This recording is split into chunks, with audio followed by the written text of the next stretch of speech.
আসসালামু আলাইকুম। ইতিমধ্যে অনেকেই নতুন ভোটার হালনাগাদের নাম উঠিয়েছেন। এক্ষেত্রে যখন ভোটার হালনাগাদের নাম উঠায় তখন আপনারা হয়তোবা সকলে লক্ষ্য করেছেন এখানে এরকম একটা ফর্মে আপনাদের সম্পূর্ণ তথ্য তারা লিখে নিয়ে যায় এবং এখানে এক পর্যায়ে সবশেষে সম্পূর্ণ তথ্য লেখার পর আপনাকে একটা স্লিপ দেয়।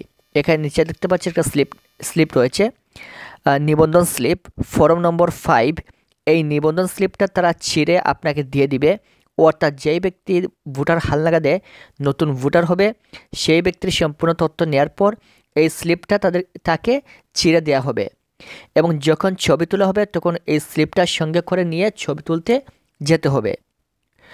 এখন বিষয় হচ্ছে, বিভিন্ন জায়গায় আমি খোঁজ নিয়ে দেখেছি, অনেক জায়গায় এই ফর্মটা দিয়েছে, এই স্লিপটা তারা দিয়েছে, কিন্তু অনেক জায়গায় এই স্লিপটা দেয় নাই। এক্ষেত্রে আমাদের এলাকায় কিন্তু যারা ভোটার হালনাগাদে আসছিল আমি সরাসরি তাদের সাথে ছিলাম। এক্ষেত্রে যারা আমাদের এলাকায় ভোটার হালনাগাদে আসছিল আমি সরাসরি তাদের সাথে ছিলাম এবং তাদের সাথে থেকে আমিও তাদের সাথে কাজ করেছি। এক্ষেত্রে এই স্লিপটা কিন্তু প্রত্যেক প্রার্থীকে দেওয়া হয় যারা নতুন ভোটার হচ্ছেন, যার তথ্যটা এই ফর্মে তোলা হচ্ছে সেই ব্যক্তিকে সবশেষে এই স্লিপটা ছিঁড়ে দেওয়া হয় এবং বলা হয় যে এই স্লিপটা নিয়ে যখন ছবি তোলা হবে সেই জায়গায় এই স্লিপটা নিয়ে উপস্থিত হওয়ার জন্য। কিন্তু এখানে দেখা যাচ্ছে যে অনেক জায়গায় এই স্লিপটা তারা দেয় নাই, তারা এই স্লিপটা সাথে করে নিয়ে গেছে এবং জাস্ট এখানে মোবাইল নাম্বারটা নিয়ে গেছে। সো এক্ষেত্রে তোমাদের চিন্তার কোনো কারণ নেই, টেনশনের কোনো কারণ নেই। যদি এই স্লিপটা দিয়ে দেয় তাহলে তো খুব ভালো, আপনি সরাসরি হাতে পেয়ে গেলেন। আর যদি তারা এই স্লিপটা না দেয় তাহলে এখানে আপনার যে ফোন নাম্বার নিয়েছে এই ফোন নাম্বারে তারা পরবর্তীতে ফোন করে আপনাকে জানাবে যে আগামী এত তারিখে ছবি তোলা হবে এবং এর পূর্বেই এত তারিখে আপনি এসে আপনার স্লিপটা নিয়ে যাবেন। তখন তারা যেই জায়গা বলবে সেই জায়গা থেকে গিয়ে আপনি আপনার স্লিপটা নিয়ে আসবেন। আশা করি বুঝতে পেরেছেন।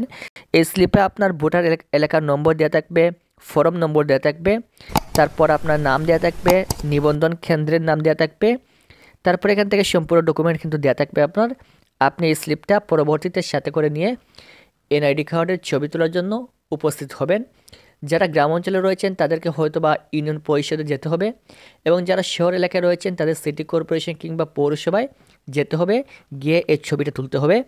এক্ষেত্রে ছবি তোলার জন্য তোমাদেরকে 2 দিন সময় দেওয়া হবে, যে কোনো 2 দিন তোমাদেরকে সময় দেওয়া হতে পারে, এটা নির্দিষ্ট নেই।